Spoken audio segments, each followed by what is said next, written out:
من شرار عزت نژاد هستم، مؤسس مجموعه پروداکت رود. لیسانسمو تو دانشگاه شریف بودم، ارشدم دانشگاه تهران. 1.5 سال دیجیکالا بودم، نزدیک 1 سال تپسی بودم به عنوان مدیر مسئول ارشد و بعدم نزدیک 1 سال علی بابا. به این آدم که پل بین مشتری و کسب و کار و فنیه میگم مدیر محصول. به نظر من بزرگترین چالش توی کسب و کار شخصی شناخت آدم هست.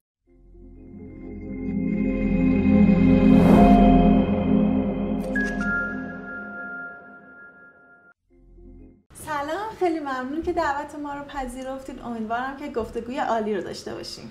سلام، ممنون از دعوتتون. خیلی خوشحالم که امروز اینجام. خواهش می‌کنم. قبل از اینکه برنامه رو شروع کنیم، دوست دارم هدف از ضبط برنامه رو برای مخاطبامون توضیح بدم. هدف ضبط برنامه ما اینه که کسایی که میخوان وارد حوزه کاری شما بشن یا ایده‌ای دارن یا میخوان سرمایه‌گذاری بکنن، با دیدن این برنامه بتونن بهتر تصمیم بگیرن و این برنامه بتونه بهشون کمک کنه. اگه موافق باشین شروع کنیم. خیلی عالی. بله، در خدمتم. خواهش می‌کنم. خودتون رو معرفی می‌کنید. من شرار عزت نژاد هستم، مؤسس مجموعه پروداکت رود. چی شد که اصلا استارت کار از کجا خورده شد؟ یه ذره میخوام سابقه رو بیشتر برام توضیح بدید.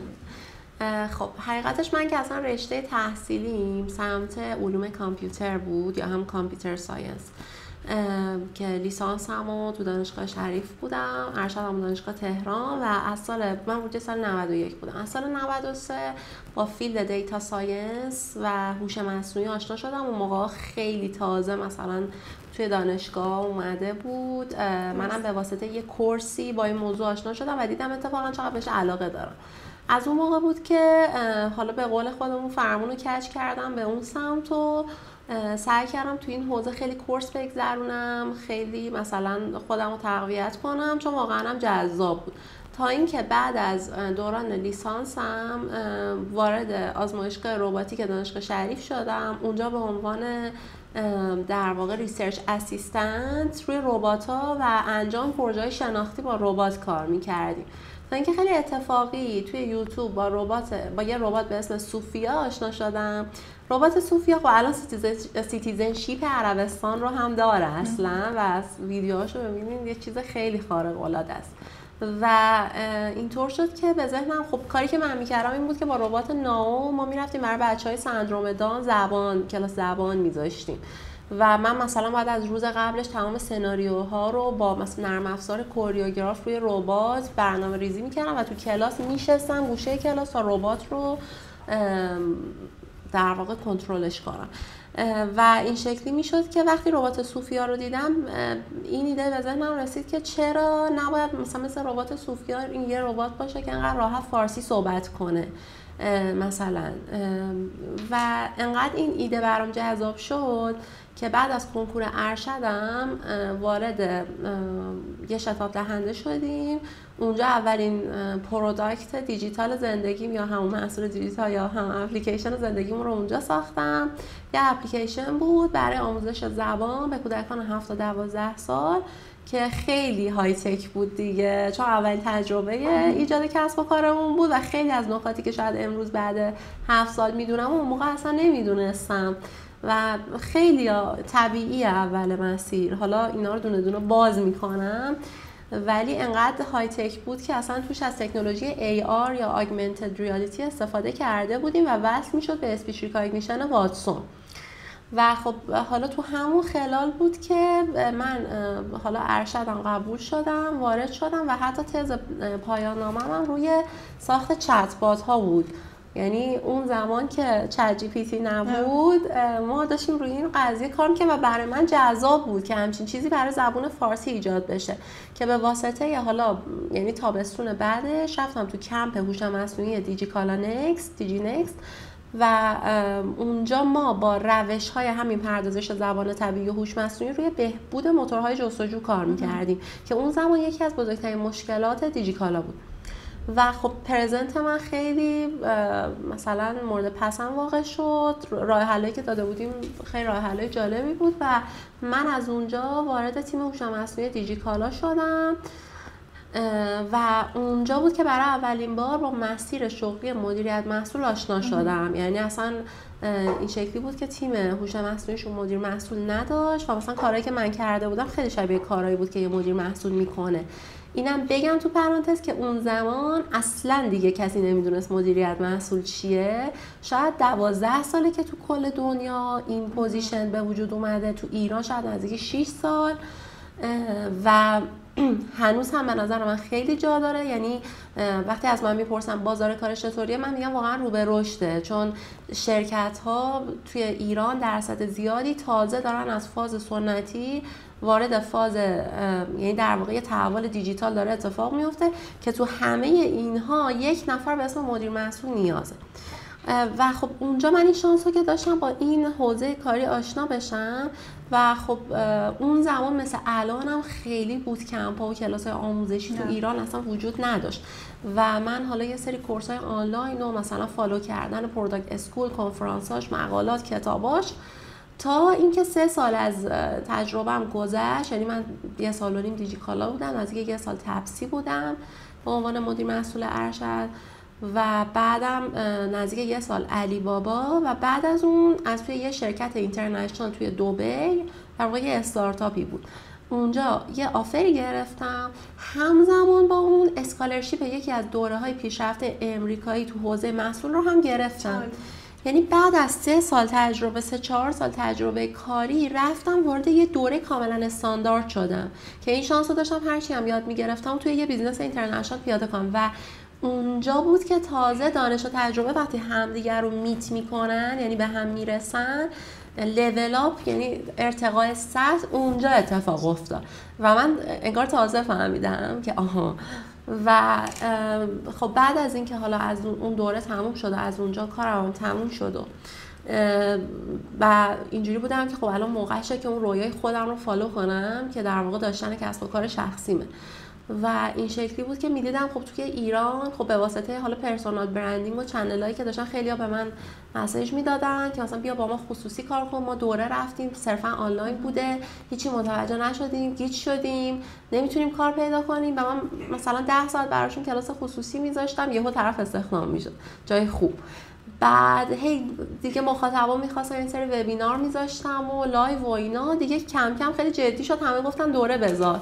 یه وبینار خیلی معروفی هم داشتم به 2 سال پیش به نام وبینار نقشه راه مدیریت محصول که اصلا این آگاهی رو ایجاد کنیم که اصلا مدیریت محصول چیه و اگر بخوای مدیر محصول بشی چه مسیری رو باید طی کنی، که خیلی اون وبینار اصلا مورد استقبال قرار گرفت. بعد از اونجا همون کسایی که شرکت کرده بودن درخواست دادن که دورش کن. من دورش رو در واقع اولین دورمو من فروردین 402 یعنی پارسال برگزار کردم و همینجوری دوره به دوره هم خیلی چون سیستمی بود که خودم مثلا طراحی کرده بودم بر اساس اون مسیری که رفته بودم، جوری بود که دیگه یعنی کسی که میخواد وارد این مسیر بشه دیگه اون همه چالش و گمراهی و ابهامو نداشته باشه.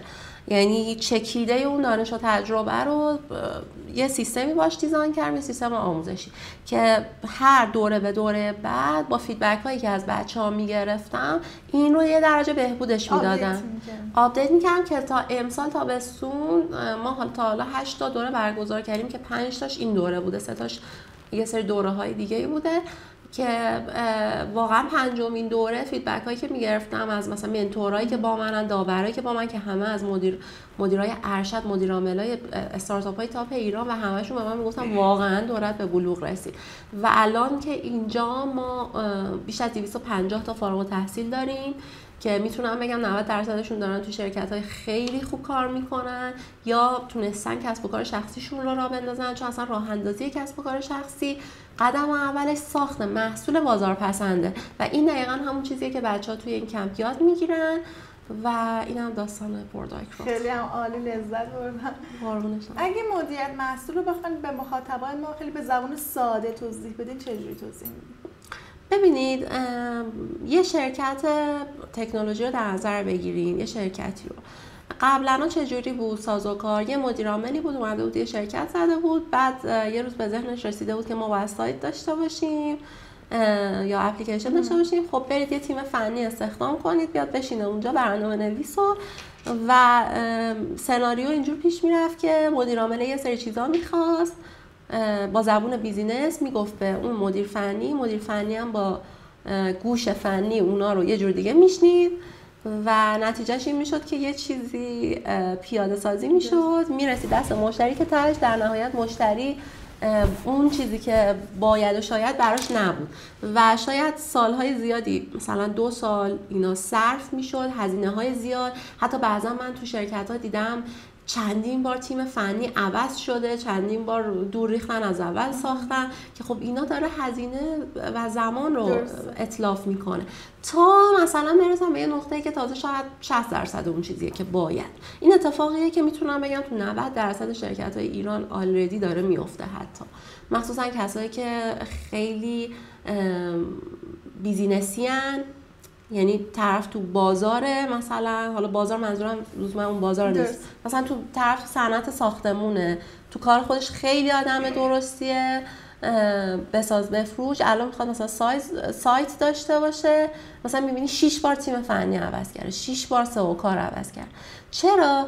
به خاطر اینکه نه اون آدم فنی زبون آدم بیزینس رو میفهمه و اصلا دانش پایه بیزینس رو نداره، چون توسعه یه سایت یا اپلیکیشن لازمش اینه که من بتونم تمام فرآیندهای کسب و کار رو خیلی خوب توی این، یعنی برای مشتریم پیاده کنم توی این سایت یا اپلیکیشنی که من دارم بهش میگم محصول دیجیتال. چون من مشتری وقتی میام توی این سایت باید فرآیندها رو طی کنم. فرآیند چه فرآیندیه؟ فرآیند کسب و کارمه دیگه، فرآیند بیزینس همه. پس این وسط چی لازمه؟ یه نفری رو لازم داریم که کسب و کار رو خوب میشناسه، اهداف بیزینس رو میدونه، فرآیندها رو میدونه، از اون طرف دانش فنی هم داره، میاد مشتری رو هم میشناسه، زبون مشتری رو هم بلده، میاد اینا رو همسو میکنه، یک راه حلی رو پیاده میکنه، اون رو برنامه ریزی میکنه، ترجمه میکنه به زبون تیم فنی و با اونها پیش میره تا اون توسعه پیدا کنه. به این آدم که پل بین مشتری و کسب و کار و فنیه میگم مدیر محصول. متوجه شدم، خیلی قشنگ گفتی. قربونش. توی این مسیر چه چالش‌های پشت سر گذاشتیم؟ تو مسیر مدیر محصول شدن یا تو مسیر کسب و کار شخصی؟ جفتشو بگیم، به نظرم جالب اگه بوده. البته بله قطعا، اصلا بدون چالش که هیچ چیزی نمیشه. توی مسیر مدیر محصول شدن خب چالش‌های خیلی زیادی داشتم. بزرگترین چالش ارتباط گرفتن با تیم فنیه، چون بچه‌های تیم فنی یه خصوصیات خاصی دارن، خیلی درونگران، زمختن، بعد مثلا ایگوهای بزرگی دارن. بعد از اون طرف هم چون مدیریت محصول یه حوزه جدید تو ایرانه، مثلا درک درستی اصلا به نقش مدیر محصول ندارن، بیشتر فکر میکنن مثلا توی آدم اضافی هستی، خودشون میگن، بعد میگن مگه ما نمیتونیم بریم خودمون صحبت کنیم یا کار شما رو نمیتونیم انجام بدیم؟ آره، در حالی که واقعا هم نمیتونن، نه اینکه نتونن، اصلا خب هیته کاری اونا نیست. اصلا به خاطر همون چالشایی بود که توضیح دادم توی چند دقیقه قبل. مسئله نتونستن نیست، مسئله بهینگیه. خب آره، مثلا هر چیزی ممکنه، منم الان از ایران پیاده را بیفتم، بالاخره پیاده میتونم به آمریکا برسم، ولی تونستم اون کجا؟ این که مثلا خب با هواپیما توی چند ساعت بری کجا؟ یعنی دقیقا همچین فرقی. و خب یه قسمت از چالش اینه که مثلا تو بتونی اعتماد تیم فنی تو به دست بیاری، بعد کلا تعامل با آدمای سخت، difficult people، خیلی این خودش خیلی، بعد مهارت‌های نرمی که باید داشته باشی، چون معمولاً اینجوریه که یه چیزی که چیزها کلاً پارامترایی که با عدد رقم نمیشه سنجیدشون، راحت ترین دستاویزایی هستن که آدم ها میتونن با اون شما رو آنکوالیفاید یا بیکیفیت محسوب کنن. یعنی تو مثلا همه کارا درسته، KPI ها رو زدی، همه چیز رو برنامه است، بعد به هر دلیلی طرف حال نکرده، میاد میگه مهارت نرمت خوب نیست، بعد تو اصلا میاد میگی خب یعنی چی؟ و هیچ، بعد میگه خب یه مثال بزن، هیچ مثال خاصی هم نمیتونه بزنه. یعنی این چیزیه که خیلی برای مدیر محصول شدن پیش میاد، به خاطر همین واقعا اون تعامل خیلی مهمه و قطعا مخصوصا افرادی که از بک‌گراند فنی میان تو حوزه مدیریت محصول، چون بچهای فنی خب خودشون هم تعاملات و ارتباطاتشون یه مقدار ضعیف‌تره نسبت بالا به کسی که شاید بیزینس خونده، اقتصاد خونده، نمیدونم زبان خونده، هرچی. و برای اونا اینکه تبدیل بشن به این آدم تعاملی که چون باید طیف گسترده از آدم‌ها رو تو روز ما منیج کنیم، از مثلا ذی‌نفع گرفته، تیم کسب و کار گرفته، واحد استراتژی، واحد مارکتینگ، بچه‌های فنی، خب اصلا اینا هر کدوم شخصیت‌های متفاوت، زبون‌های متفاوت، خب اینا همه چالش‌های کاره که اینا به نظر من با تجربه به دست میان. یه قسمتی دیگه از چالشاش خب در واقع این ارتقاء خودت تو اون مسیره که بتونی در واقع اون دانش و مهارت رو خوب یاد بگیری و اینا در واقع چالش‌های مدیر محصول شدنه از نظر من.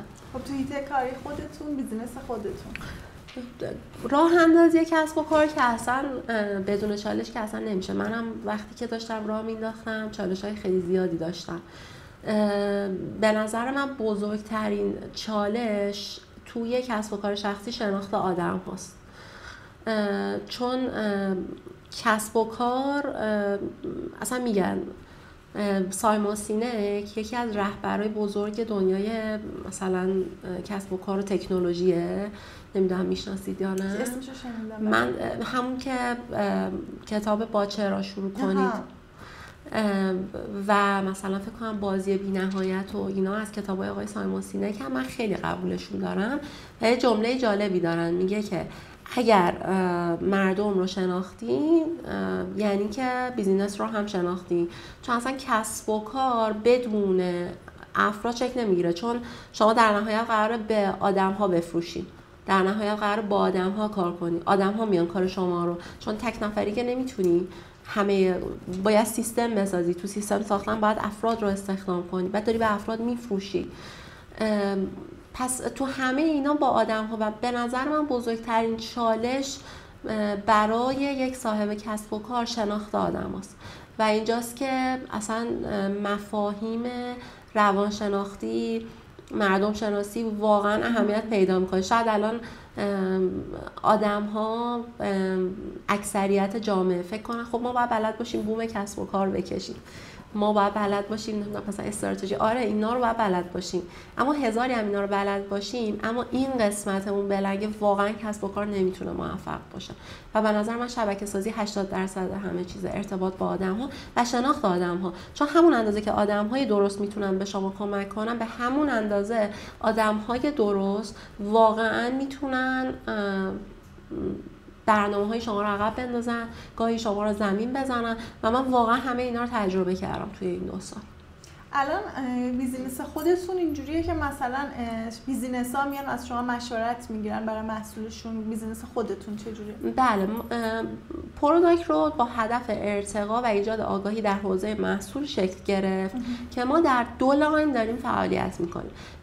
لاینی که تا الان بیشترین تمرکزمون روش بوده برگزاری کمپ‌های آموزشی مدیریت محصول بوده که البته این کمپ‌ها چاشنیش این بوده که کسب و کارها می اومدن مسائلشون رو تعریف می‌کردن تو هر دوره، ما بچه‌ها رو تیم سازی می‌کردیم تا روی این مسائل کار کنن، یعنی همزمان داشتیم برای اون کسب و کار راه حل میدادیم، مشکلش رو حل می‌کردیم و در خلال اون بچه‌ها هم آموزش می‌دیدن. تو لاین بعدی مشاوره به سازمان‌ها، کسب و کارها، این رو هم در واقع شخص خود من به صورت فعال انجام میدادم.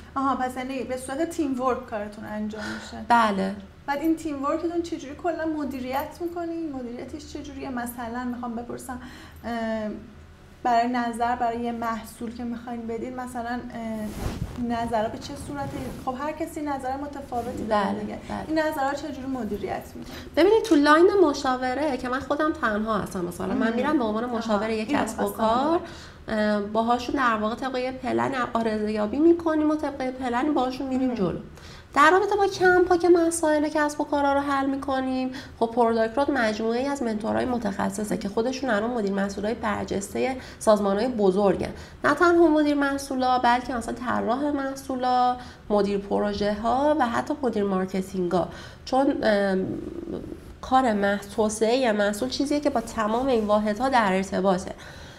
پس ما یه مجموعه از منتورهای متخصص و داورها رو داریم که در طی مثلا اون 8 هفته یا 9 هفته‌ای که این مسئله داره حل میشه، هر هفته یکی از این منتورها میاد از یک بعد این کارها رو در واقع ارزیابی میکنه و در نهایت که کار کامل میشه ما یه جلسه داوری نهایی داریم که اونجا باز داورایی داریم که متخصصن و اونها هم دوباره داوری میکنن و فیدبک‌های نهایی رو میدن. کما اینکه در تمام مراحل نظارت شخصی من رو تمام این کارها به صورت مداوم وجود داره. متوجه شدم.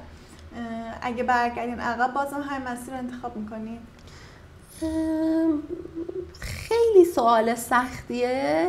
نمیدونم کتابخانه نیمه شب رو خوندیم؟ کامل نخوندم، نصفش رو خوندم. تا اونجا که وارد کتابخونه میشه دیگه تا اونجا خوندم دیگه. حالا نمیخوام اسپویلش کنم ولی چکیدهش اینه که زندگی مثلا طرف میره تو کتاب مثلا میخواسته خودکشی کنه. چرا؟ چون فکر میکرده زندگیش بیهوده بوده، یعنی یه عالمه فرصت داشته که اونا رو میتونست انتخاب کنه، شاید خوشبخت‌تر میشده. رفته توی اون کتابخونه هر کتابی رو که برمی داشته یکی از اون زندگیایی بوده که میتونسته مثلا با یه انتخاب بره داخلش و تجربه کنه. همه اونا رو وا میکنه، میره اون زندگی رو تجربه میکنه و در نهایت چیزی که برای من خیلی جالب بود اینه که میبینه اون زندگی که توش بوده، مثلا اون آدمایی که دورش بودن ندیده، اون زندگی توش بوده بهترین انتخابی بوده که میتونسته راضیش کنه.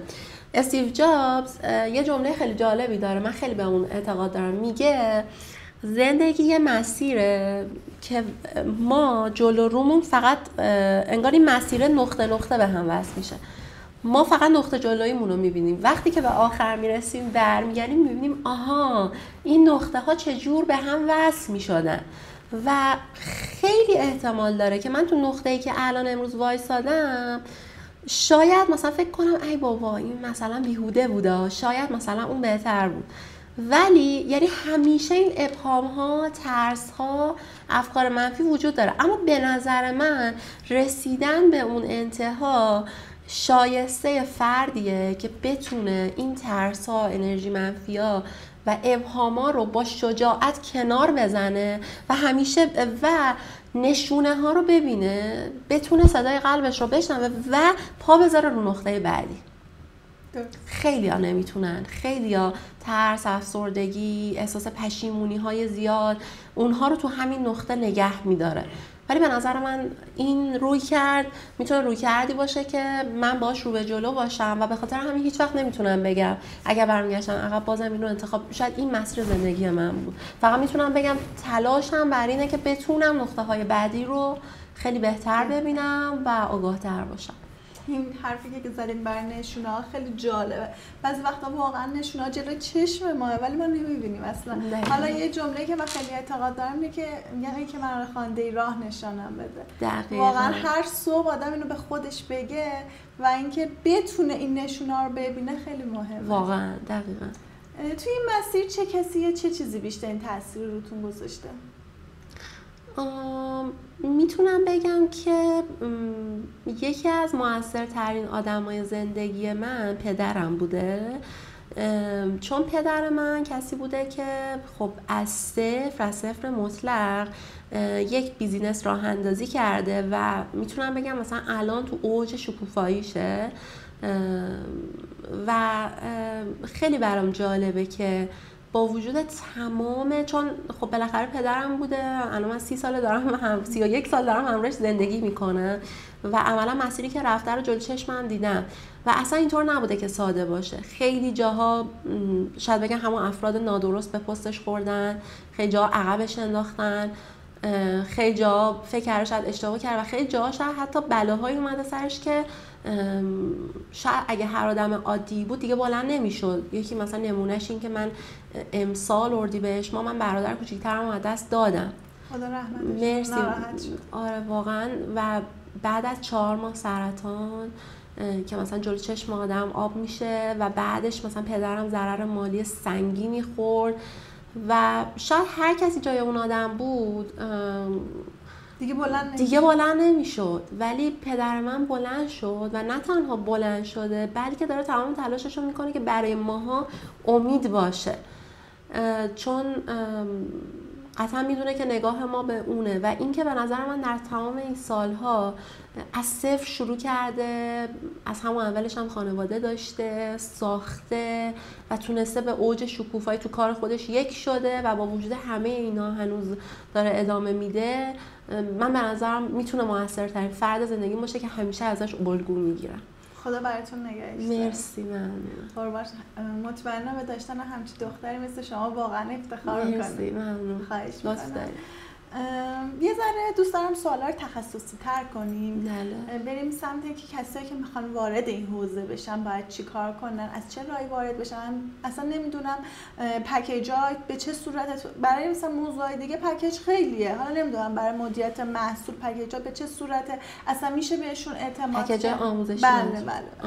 هم ببینم به چه صورت و سوالم اینه که کلا کسی که میخواد وارد این کار بشه چه جوری وارد بشه. بله. ببینید من همیشه به افرادی که میخوان وارد این حوزه بشن یه سوال خیلی پرتکرار هست، آیا ما حتما باید بک‌گراند یا پس زمینه خاصی داشته باشیم؟ من همیشه جوابم اینه نه. اصلا نباید فکر کنن که ما حتما باید نرم افزار خونده باشیم یا حتما MBA خونده باشیم. اینطور نیست. قطعاً که داشتن این دانش ها قطعا به شما کمک میکنه، اما اونطوری نیست که اگر نخونه. ما مثلا مدیر مسئولای بسیار موفقی داریم که اصلا رشتهش زبان انگلیسی بوده، تدریس زبان انگلیسی میکرده، الان مدیر مسئول بسیار موفقیه، ولی پشت کار داشته و یاد گرفته و چون تعامل خیلی خوبی داشته تونسته تو محیط کار تطبیق بده خودش رو و بیشتر یاد بگیره و اون مهارت و تجربه رو به دست بیاره. الان هم خدا رو شکر تو ایران کمپ‌های آموزشی خیلی خوب هست. در مورد پکیج، اصلا تو حوزه مدیریت محصول پکیج که مثلا بگیم صرفاً یه دوره آنلاین باشه میتونه خوب باشه، چون یه سری آدم‌ها اینجوری هستن که دو دسته آدم هستن. یه سری میخوان ببینن آیا این اصلا به درد ما میخوره، بریم ببینیم چیا دارن میگن که انتخابش کنیم. یه سری ها هستن از این فاز گذشتن و حالا میگن که ما میخوایم بریم وارد سازمان‌ها بشیم. برای دسته اول خب یه سری دوره های مثلا آنلاین وجود داره. مثلا ما تو خود پروداکت رو در ما دورمون هیبریده، یعنی اون سیستمی که من دیزاین کردم، یعنی بچه‌ها وقتی دوره رو ثبت نام می‌کنن تو 2 ماه و نیم تو طول هفته 2 جلسه آنلاین دارن لایو، آخر هفته 8 ساعت کارگاه حضوری دارن که اونجا منتورا میان، مسئله‌های واقعی تعریف میشه، تیم سازی میشن، با تیم کار میکنن، ارزیابی میشن و خیلی فشرده است و اون شبیه سازی کار واقعی مثلا توی یه سازمانه. و خب این چیزیه که واسه کسی که اوکی من تصمیمم رو گرفتم میخوام وارد سازمان بشم، این خیلی یعنی میتونه چند لول بندازتشون جلو. کما اینکه ما بچه‌ای داشتیم که با اومدن تو این کمپ‌ها تونستن بعدش به راحتی بدون سابقه کار تو شرکت با معرفی خود من تو شرکت‌های خیلی خوب استخدام بشن. مثلا ما بچه‌ای داشتیم که بدون مثلا سابقه کاری هواوی استخدام شدن، آپ استخدام شدن، همراه اول استخدام شدن و خیلی در واقع اتفاق خوبی بوده. در مورد کسایی که میخوان تازه ببینن که این چیزی هستش که ما میخوایم، من به اونها یک دوره آنلاین رو میتونم پیشنهاد کنم، ولی دوره آنلاینی که خیلی طولانی نباشه که وقتشون رو تلف کنه. مثلا ما باز دوره تو خود پروداکت رو ما دورمون رو صرف آنلاین هم در اختیار مخاطبا قرار دادیم برای اونایی که میخوان با هزینه کمتر صرفا بیان و ببینن که علاقه دارن ندارن، دانشش به چه صورته. در مورد اون یه سری دوره ها هستن اونا اینجوریه که ما کلا میخوایم مدیریت محصول رو به شما آنلاین یاد بدیم. من حقیقتا به شخص اونا قبول ندارم، به خاطر اینکه خیلی از شاگردهایی رو داشتم، خیلی از مخاطبایی رو داشتم که این افراد در واقع به طولانی مدت 6 ماه 7 ماه اونا رو شرکت کردن، 7 ماه همینجوری آنلاین، بعد سوپرویژن درست نبوده، بعدش هنوز نتونستن جای استخدام بشن، یعنی حتی اونا اومدن پیش من گفتن ما رو معرفی کن. به خاطر همین من به شخص دوره صرفا آنلاین طولانی مدت تو حوزه محصول قبول ندارم. ولی این دوره های فشرده که کارگاه های حضوری داره برای کسی که تصمیمش رو گرفته خیلی خوبه. برای کسی هم که میخواد تصمیم بگیره دوره های آنلاین کوتاه مدت، ویدیوهای یوتیوب، حتی کورس های خارجی مثل یودمی، اینا میتونن در واقع چیزای خوبی باشن. مهارت دانش زبانی خیلی نیازه تو این حوزه؟ بله، زبان خیلی مهمه. البته که الان میگم باز خدا رو شکر نسبت به زمان ما الان رفرنس های فارسی رو به رشده. مثلا خود من یه کتاب ترجمه کردم، باز داریم، یعنی باز دوستانمون هستن باز کتاب ترجمه کردن، اما باز توی شرکت ها، مخصوصا شرکت های استارتاپی بزرگ مثلا مثل دیجیکالا، کافه بازار هستن، اونجا باز خیلی از اصطلاحات تخصصی انگلیسی مدیریت محصول تو محاوره‌های روزمره استفاده میشه. به خاطر همین خیلی خوبه که زبان رو هم تقویت کنم و اصطلاحات تخصصی رو یاد بگیرم و حتی من پیشنهادم اینه رفرنس ها رو انگلیسی بخونم. مثلا ما خودمون جلسات کتابخوانی برگزار می‌کردیم، کتابای تخصصی این حوزه رو می‌خوندیم. بعد بچه‌ها میرفتن کتاب فارسیشو گیر می‌آوردن، می‌خوندن، هیچی نمی‌فهمیدن چون ترجمه خیلی ترجمه بدی بود. ولی من کاملا همیشه فقط از روی رفرنس انگلیسی می‌خوندم، براشون توضیح میدادم. درسته. برای کسی که میخواد وارد این کار بشه، بین سرمایه، ارتباط، دانش کدوم مهم‌تره؟ اگر میخواد توی یه سازمان تبدیل به مدیر محصول بشه، خب طبیعتا ارتباط و دانش مهم‌تره، چون نیاز به سرمایه ای نداره، میری استخدام میشی و حقوق میگیری. اما اگر کسی هستی که میخوای محصول تولید کنی، یه اپ بسازی، در واقع ترکیبی از اینها، شاید بگم توی استپای اول اونقدر سرمایه مهم نباشه، چون دانشه و ارتباطات مهمه که شما بتونی اون محصول اولیه رو بسازی. بعد از اون ولی سرمایه خیلی مهم میشه، چون بدون داشتن اون سرمایه اسکیل کردن بیزینس و ادامه خیلی سخت میشه واقعا. خب اگه یکی اصلا نه فعلا دانشه رو داشته، مثلا نه ارتباطات رو، فقط علاقه داره، علاقه کافیه برای شروع کارآفرینی یا مدیر محصول شدن؟ مدیر محصول شدن. بله، علاقه کافیه. میتونه بیاد تو همین کمپا. این کمپا خوبیاش اینه که شبکه سازی میکنن با منتورا، آدمای اکوسیستم، اینا آشنا میشن و دانش و مهارت رو یاد میگیرن. بعد مدت زمانی که لازمه که مثلا جونیور بشن یا ارشد بشن به چه صورته؟ ببینید این شرکت به شرکت متفاوته و بر اساس استعداد اون آدم هم خیلی متفاوته. مثلا یه وقتی از یکی میره جونیور یه جا انقدر مثلا با استعداد تو 3 ماه مثلا میره تو لول بعدی. یه بار یکی هم هست نه هزاری هم دوره دیده و یه سابقه کاری هم داشته ولی با جونیور استخدام میشه، یه سال میمونه. این خیلی بستگی داره. پس نمیتونیم در موردش نمیشه فرمول داد. بحثی که شاید فکر کنم خیلی برای مخاطبا مهم باشه، بحث درآمدشه. به درآمدش به چه صورت کلا مدیر محصول شدن؟ ببینید درآمد، من میتونم بگم یه مدیر محصولی که تازه وارد بازار کار میشه، جونیور، که البته اصطلاح تخصصیش APM یا Associate Product Manager هست، مثلا یه چیزی حدود بین 15 الی 20 میلیون درآمد داره در بد و شروع. آخرین لولاش که میشه لولای معاون ارشد محصول تا شاید ما این نزدیک 200 میلیون هم حقوق میگیره. یه مدیر محصول سینیور الان میتونه تو حدود 60 میلیون حقوق بگیره. درست. و یه مدیر محصول مید لول یه چیزی بین مثلا 30 الی 50 میلیون درآمدش میتونه باشه. سوال بعدی اینه که چگونه مثلا موفقیت یا شکست یه محصول رو برای یه بیزینس ارزیابی میکنید؟ حالا اینا خیلی یه ذره‌اش تخصصی میشه ولی من سعی میکنم یه قسمتیش رو با زبون ساده بگم. یه نموداری هست به اسم نمودار ریتنشن کرو و یه در واقع نمودار دیگه به اسم PLC یا پروداکت لایف سایکل و یه نمودار ریتنشن کرو داریم. ریتنشن کرو یعنی منحنی نگه داشته مشتری، یعنی اینکه یعنی به زبون خیلی ساده این میشه که آیا کسی که اولین بار اومده از محصول شما استفاده کرده باز هم اومده استفاده کنه؟ اگه این درصد بیاد زیر 20%، این یعنی که عملکرد خوبی نداشت. یعنی شما بیش از 80% مشتریات رو نتونستی متقاعد کنی که دوباره برگردن از این محصول استفاده کنن. و رمز موفقیت یک استارتاپ، یه استارتاپی که بیسش محصول دیجیتاله، اینه که در واقع چقدر اسکیلبل و اسکیلبل بودن، یعنی هم جذب مشتریای جدید هم تکرار پذیر بودنه. یعنی چقدر مشتری‌ها دوباره میان. مثلا شما فرض کنید اسنپ رو یه بار تو زندگیتون استفاده کنید، مسخره نیست؟ ولی دلیل رشد اسنپ این بوده که ما هر روز داریم ازش استفاده میکنیم. درست. چجوری میفهمید که زمان و بودجه‌ای که برای یه محصول در نظر گرفتین اوکی بوده؟ خب باز میگم یه سری شاخص‌ها هست مثل مثلا return of investment ROI یا همین retention rate نرخ نگهداشت یا مثلا کک شما با آنالیز اینا مثلا یه وقتی هست کلی سرمایه میذاری، بعد یه مدت میبینی اصلا نرخ بازگشت سرمایه خیلی پایین، یه جایی کار داره میلنگ. یعنی میدونی هر کدوم از این شاخص‌های ارزیابی یعنی هیچ وقت اینجوری نیست که ما بگیم فقط یک شاخص وجود داره و من از روی این همه چیز رو میفهمم.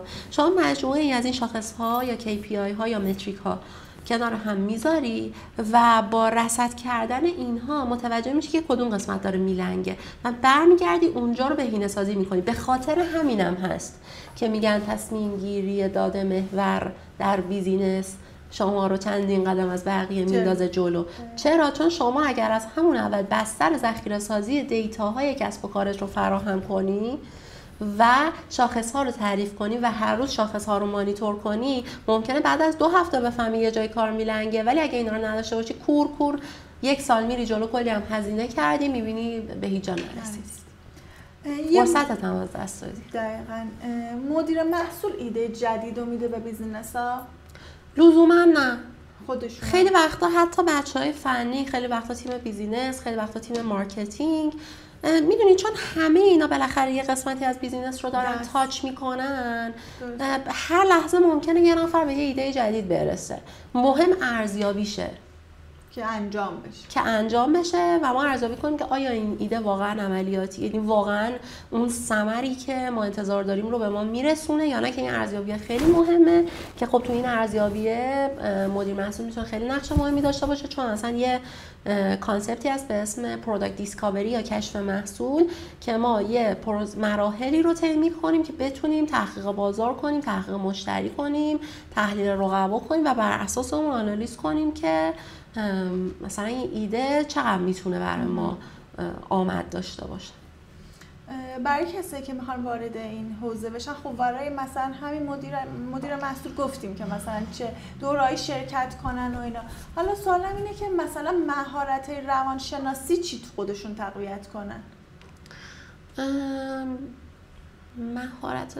من به نظرم اولین قدم تو این که ما بتونیم آدم ها رو خوب بشناسیم و باشون تعامل خوب داشته باشیم اینه که اول خودمون رو خوب بشناسیم. درست.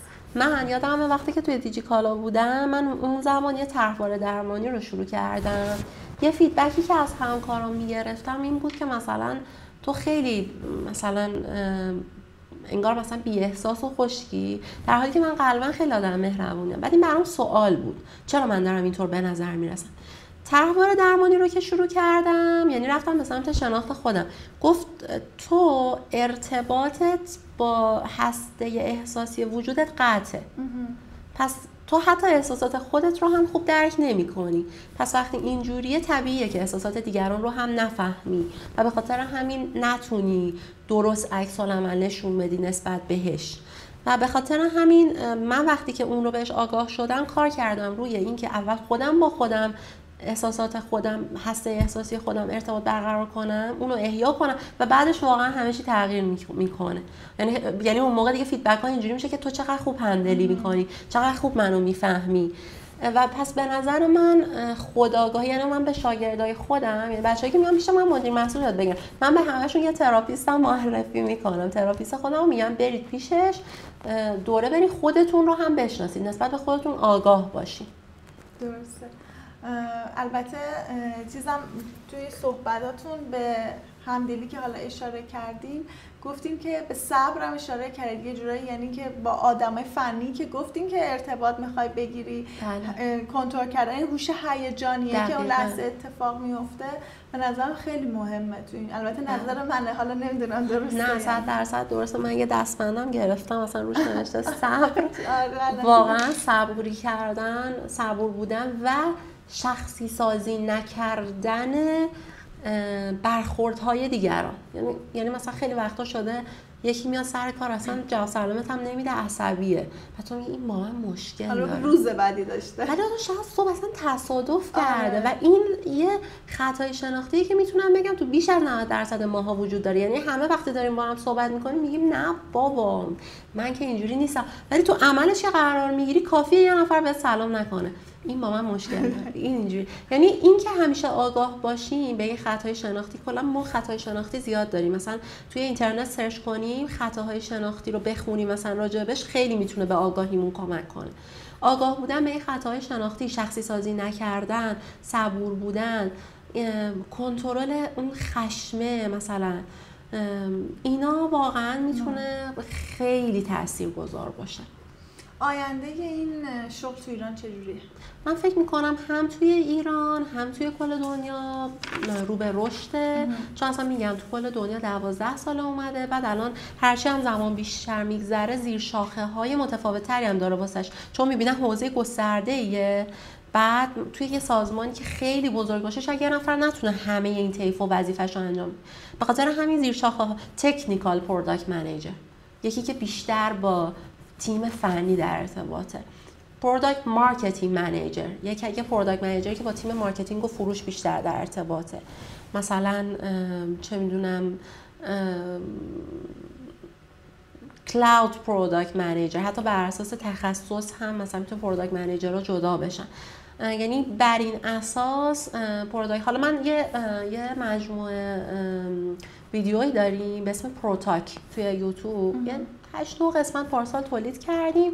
اونجا توی یه اپیزود توضیح دادم انواع و اقسام مثلا شاخه‌های مدیریت، مثلا حتی AI پروداکت منیجر، مثلا الان با ترند شدن AI و اینکه الان خیلی شرکت‌ها بیشتر دنبال اینن که همه یه جوری هوش مصنوعی رو توی کسب و کارشون داشته باشن، مدیر محصولی که به AI مسلط باشه، چون اصلا مدیریت محصول هوش مصنوعی که خب تخصص اصلی خود منم بوده، با مدیریت محصول نرم افزاری خیلی جاها متفاوته. از مدیریت پروژهش گرفته تا پلنینگش تا حتی مذاکراتش با ذی‌نفع. به خاطر همین این شاخه‌های تخصصی هم داره به وجود میاد، پس قطعا تقاضا خیلی داره میره بالا و به نظر من خیلی رو به رشده. 2 سوال شخصی که از همه پرسیدم دوستان از شما بپرسم اینه که به مهاجرت فکر میکنی؟ طبیعتا الان همه دارن تو ایران بهش فکر میکنن، اما برای من هنوز خیلی شفاف نشده، اما بهش فکر میکنم. 3 از ویژگی‌های خودتون اگه بخواید بگین به چی اشاره میکنید؟ من خیلی قاطعم تو کار، بعد خیلی پیگیر و مسئولیت پذیرم، ولی خب اگه نخواسته باشم که همش از خودم تعریف کرده باشم، در واقع یه نقطه‌ای دارم، نقطه بهبودی در وجودم دارم که شاید این باشه که خیلی زود تصمیم گیری میکنم. خیلی باید روی این کار کنم که به خودم بیشتر زمان بدم، چون تصمیم گیری خیلی مهمه. انتخابای ما همه سر همین تصمیم گیری مونه دیگه. دقیقاً. یه جاهای تصمیم گیری سریع تو بحرانا خیلی بهت کمک میکنه. مثلا من مدیریت بحران خیلی خوبی دارم، حتی توی مثلا شرایط فیزیکی، مثلا تو رانندگی یا مثلا من بین 2 چیز خیلی خطرناک قرار گرفتم، شاید هر کی بود له شده بود، من مثلا تونستم خیلی سریع واکنش نشون. ولی خب خیلی جاها تو بیزینس مثلا ما نباید سریع، مخصوصا سریع اعتماد کردن به آدما، رو اینا خیلی باید کار کنم، حداقل به شخصا. سوالای من تموم شد، ولی حالا این تایم و این زمان رو میدم به شما. اگه فکر میکنید سوالی من نپرسیدم، حرفی هست که دوست دارین بزنین، این زمان در اختیار شما. خیلی ممنون. امیدوارم که این اپیزود و این تجربیات برای مخاطبا مفید بوده باشه. حقیقتا حتما همینطوره. مرسی. حقیقتا انقدر سوالاتتون کامل بود که من فکر می‌کنم همه چیز رو حالا تا جایی که به ذهنم میرسه پوشش دادم تو صحبتام. ممنونم از شما بابت این فرصت. قربان شما، خیلی لذت بردم از هم صحبتی با شما. امیدوارم که مخاطبای ما مثل ما دوست داشته باشن. ان شاء الله. باعث افتخار. قربان شما. خدا نگهدار. خدا نگهدار.